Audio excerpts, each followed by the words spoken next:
اعوذ باللہ من الشیطان الرجیم، بسم اللہ الرحمن الرحیم۔ ایک دفعہ کا ذکر ہے کہ ایک اونٹ کہیں جا رہا تھا۔ اتفاقاً اس کی نکیل ایک چوہے کے منہ میں جا اٹکی۔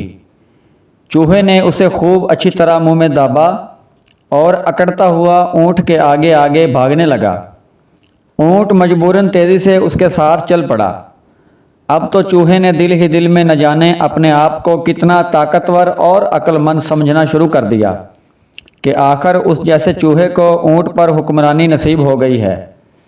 ادھر اونٹ پر یہ کشف ہو گیا کہ چوہا اس اتفاقی حادثے کو اپنی خوش نصیبی نہیں بلکہ اپنا حق تصور کرنے لگا ہے اور سمجھتا ہے کہ وہ واقعی اس قابل ہے کہ اسے ایک اونٹ کی رہبری سونپ دی گئی ہے۔ اس نے بھی دل میں سوچا، اے چوہے، اب دیکھ میں تجھے کیسا سبق سکھاتا ہوں، تو اپنی ساری اڑان بھول جائے گا۔ غرض دونوں آگے پیچھے چلتے ایک دریا پر پہنچے۔ دریا میں پانی اس قدر گہرا تھا کہ چوہا تو ایک طرف رہا، اگر ہاتھی بھی اس پانی میں اتر جاتا تو اس کا بھی نام و نشان نہ ملتا۔ چوہے کی ساری پھرتی جھاگ کی طرح بیٹھ گئی۔ اونٹ نے اس کیفیت سے لطف اندوز ہوتے ہوئے کہا، کیوں میاں، کیا ہوا، رک کیوں گئے؟ تم تو اپنی رہبری پر بڑا اکڑتے ہوئے جا رہے تھے۔ اس طرح سفر ادھورا چھوڑنا مردانگی نہیں بلکہ آگے بڑھو اور اس دریا کو پار کر کے دکھاؤ تاکہ دودھ کا دودھ اور پانی کا پانی ہو سکے۔ چوہے نے خوف سے کانپتے ہوئے کہا، دریا میں کیا خاک اتروں؟ یہ تو بہت گہرا دکھائی دیتا ہے، میں تو خس و خاشاک کی طرح بہہ جاؤں گا۔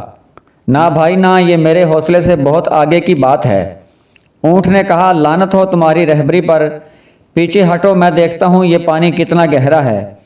یہ کہتے ہی اونٹ دریا میں اتر گیا اور فوراً ہی بولا، ارے بزدل، دیکھ اس میں تو بس دانوں تک ہی پانی تھا، تو بس اس کی دہشت سے ہی گھبرا کر اپنی رہبری کو بھول گیا۔ چوہے نے ہار مانتے ہوئے نیچی آواز میں کہا، بھائی میں کیا عرض کروں، جو چیز تیرے لیے نہایت چھوٹی ہے وہ میرے لیے پہاڑ ہو سکتی ہے۔ تیرے زانوں اور میرے زانوں میں زمین آسمان کا تفاوت ہے۔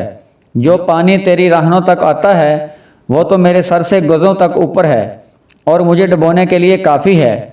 یہ سن کر اونٹ نے اسے روبدار آواز میں کہا، اے بے وقوف چوہے، خبردار جو آج کے بعد اس طرح کی جرت کی۔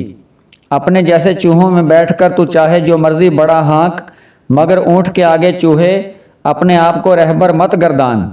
یہ بات خلاف قدرت ہے، ابھی معافی مانگ اور آئندہ کو کان پکڑ لے۔ چوہوں نے گھگیاتے ہوئے کہا، ارے میری توبہ، میرے خاندان کی توبہ، بس تو مجھے اس دریا سے بچا لے، تیری بڑی مہربانی ہوگی۔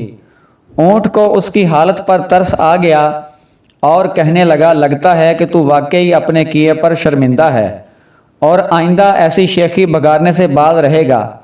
اب میں تجھے دریا عبور کرائے دیتا ہوں، میرے کوہان پر چڑھ جا، تو یہاں ہر طرح کے پانی سے حفاظت میں رہے گا۔ تیرے جیسے ہزاروں چوہے بھی ہوں تو میں بآسانی انہیں دریا پار کروا سکتا ہوں۔ دوستو، اس حکایت کو پڑھ کر عقل کی کھڑکیوں کو کھولو۔ اگر تو رہبر نہیں تو اپنے آپ کو پیروی کرنے کی عادت مت ڈال۔ اگر تو فرما روا نہیں تو فرما بردار رعایا کی شکل میں زندگی کو گزارو، اور اگر کسی کے نقش قدم پر چلنا ہی قسمت ٹھہری ہے تو ایسے رہبر تلاش کر جو تجھے زمین سے آسمان تک پہنچا دیں، جو تیری حفاظت کرنا جانتے ہوں، جو تیرے لیے آسانیاں پیدا کر سکیں۔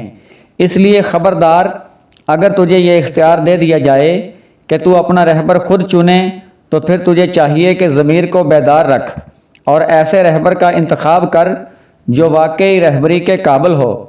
محض ذاتی پسند یا اقربا پروری کو سامنے نہ رکھ، ورنہ تو تباہ ہو جائے گا اور تو اپنی تباہی کا ذمہ دار کسی اور کو بھی نہیں ٹھہرا سکتا، کیونکہ تو نے غلط رہبر چن کر یہ مصیبت خود مول لے لی ہے۔